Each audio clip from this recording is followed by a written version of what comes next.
Greg, I'll start with a question for you. This is your first feature in more than 10 years. What was it like for you? I mean, you've been working in television, but was there a certain rhythm of making a feature film? There's a lot of development, a lot of changing. The original script was actually a female intern and a male boss. And it was around Me Too that I started thinking, I don't really know if I want to see a woman, even in a consensual relationship, getting dragged around by the hair. So I didn't really want to see that image or propagate that image. And so I started thinking, maybe we should flip the sex roles. And then now Cooper's getting dragged around by the hair, and that's fucking awesome. More palatable. So, Yeah. There's a lot, it just changed a lot. And there was a whole aspect of it being kind of a murder mystery and just all kinds of stuff was happening with it. And honestly, it was great that it took so long because I feel like now the film is so much more topical, so much more relevant. Something that happened a lot in the development is actually the main theme of the movie, which was these articles start coming out like Gen Z doesn't have sex anymore. Gen Z is afraid to get in a relationship. And that became to me, kind of the major theme of the movie. And the character Olivia plays, Eric Tracy, became in a way kind of a mouthpiece for me. A lot of the things that Erica says were things that kind of I was saying as the elder statesperson of sexual art, sort of Oh, that's a good title. So it's just the conversation that you have with Cooper on the couch is very much kind of me talking to that generation. What's wrong with you guys? You have FOMO and you're missing out on the best years of your life. So it was really super opportune that the movie was such a gradual evolution because it is a completely different movie than it would have been back then. And I'm so proud of it, and these amazing stars just elevated it beyond my wildest expectations. Olivia, this is your first time working in sort of Araki world. Yeah. And as in the films that you've made, you've kind of grappled with sex and sexuality. And what was it like for you to kind of watch Gregg work through some of those same scenes and ideas? How did you like watching him approach those kind of scenes? Well, we immediately connected when we met for the first time just on these themes of what's happening to people these days. Where is the connection, the kind of human connection, visceral, organic connection between people, and what does that mean?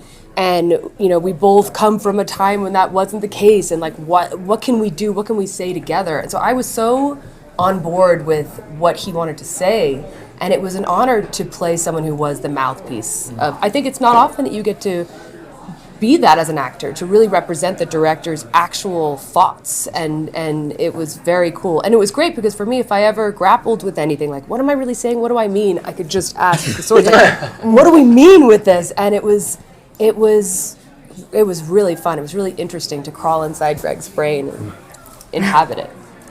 And Cooper, what was it like for you to take part in a project that did have such a just open, unabashed attitude towards sex?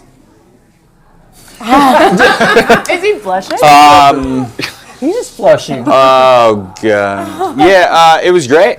It was awesome. You kind of just you follow the lead of these two, I guess. You kind of just have to go along for the ride. You can't really. You gotta get out of your own way at some point. Yeah. And Cooper and Olivia just, we had an in-person chemistry read, which was sort of the final stage of casting. And from the instant they did the audition scene, that's it. It was literally all I gotta do is just turn the camera on and here's the movie. So for me, it was just the casting of this movie was so key to how it worked. I think there was a really relaxed energy around sex and sexuality that came from our leader, and that it was really interesting to meet Cooper, who came with this theatrical mindset, from theater. The idea of we're all just doing this together, and there's a sense of real comfort and low self-consciousness and openness and relaxation that just felt like it permeated the set with everybody. There was a sense of safety. We had the most incredible intimacy coordinator in the world. Yehuda. Shout out Yehuda. Incredible. And it was the best experience with that. So I wish you could always feel that relaxed. Yeah. Yeah, I feel like most intimacy scenes and sex scenes, they feel very vulnerable and very awkward. And the actors are always like, it's very technical. But on our set, it didn't really, it felt like we were kind of just having fun. Yeah. There's a very like organized chaos to it. You know, like it was very much like, you know, and also I don't know how you guys felt. It never felt like we were making a movie about sex. At least to me, I don't know. I think to Elliot, you can't look at it like that. Like it's very much like you're just in love with this person or infatuated with this person, and you have to kind of like throw everything that you think you know about yourself away for this person, and like that's that. And so sex is the product of that, I guess. But it's not. But I wasn't like showing up on set and being like, sex movie's gonna be sick. Can't wait to do sex today. Sex movie. God, sex. Yeah. Can't wait to do sex today, guys. Everyone's like, Cooper's fucking weird. Like, he's like bringing up sex all the time. Like I'm chill, guys. And It's I mean, chill. we were filming like intimate scenes from literally day one. Yeah. Because we started the shoot at the mansion. Yeah. Which is kind of where all of the hardcore scenes start. And so everybody was just so fearless and so just ready to jump in the pool. And I was, you know, again, it's just amazing cast, amazing actors, and it's just like it makes my job so easy. Mason, you play sort of a classic Greg Araki character, the sort of very like pop culture savvy, sort of disaffected guy. Like, did you watch a lot of Greg's previous films to like get ready for the?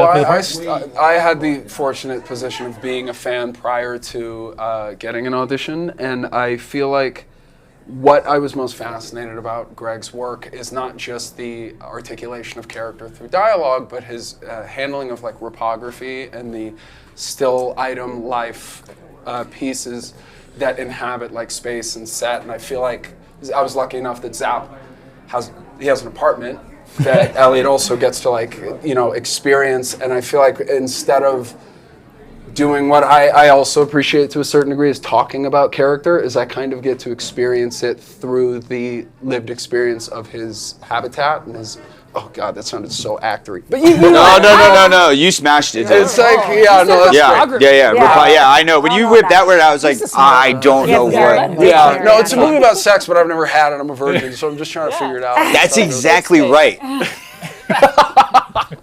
Because Chase, I have to say that you play Cooper's roommate in the film. Best friend. You're like best friend. I got you. I got you. Your the apartment that you have is really fantastic. Like, was that like a fun set to be on? Yeah, there's a vagina in the wall. Yeah. It was rad. Giant vagina. God, emanating from the wall. Yeah, that was rad. Emanating. Yeah, It is emanating. It is. It's totally emanating. It's pulsing. It's crazy. Yeah, that was so immersive to get to. It felt like very singular to the Araki world that you talk about. Like that kind of set doesn't exist. I mean, at least in any of the sets I've been on. Yeah. Shout out to Angelique Clark, our amazing production designer. Yeah. Pulled Smash it. magic out of a hat to make this. Yeah. And Olivia, was there something very freeing for you in playing this character that's like both very commanding and also very out of control? Totally, yeah, what a dream. And I think there was something very freeing for me, you know, to be on Greg's set and to be, directors never get to watch each other work. Like, it's so weird. We never get to observe each other. And so for me, acting is an opportunity to go and observe directors I admire and to try to learn something. And so it allows for a full immersion into it, just to kind of like give in completely to someone else's vision, which feels so relaxing and good. So it was so nice just to be like give in completely. I felt like 100% surrendered to Erica, and it was a blast.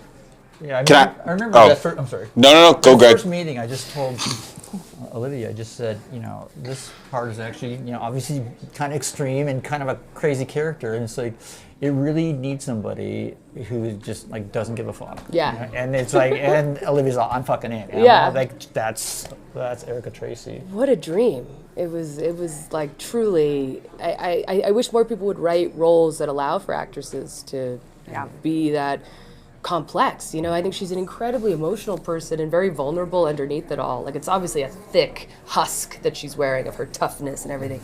but the opportunity to play a role who isn't made by someone who's afraid of likability, which is obviously something that plagues roles for actresses, and everyone's like, oh, likable, and it was like we weren't ever worrying if she was likable. We like likable. I love her. You know what I mean? She's really complicated, does some fucked up shit. Yeah. But I love her to death. Yeah. Could you were gonna add something? No, I was just gonna speak about Olivia, and I was gonna say that like Olivia really does have like a presence that is like so incredible and very like honestly very strong, and that so you kind of want to like follow that. And there's a scene in the movie where Erica kind of loses control, and seeing Olivia transition into that, it did kind of feel like the energy on set kind of lost control, and it was like a little bit of like this kind of chaotic thing. And it really, but it Olivia really held the tone for the entire movie, entire shoot of it. Yeah. Oh, that's so Crushes. And Yeah, then Chase, you're welcome, dude. You're fucking welcome. No, I'm just kidding. Chase, I just want to ask you: do you think your character on the studio would greenlight "I Want Your Sex"? Oh, it's a good question. Yeah, she would. Would Quinn she is get the it? only through one. the bosses? Yeah, no. Seth would be like, absolutely fucking not. That's awesome. But Quinn, my character, would definitely try to champion this movie. Thank why God she'll for eventually Quinn take in over. this industry. Thank God, yeah. Yes.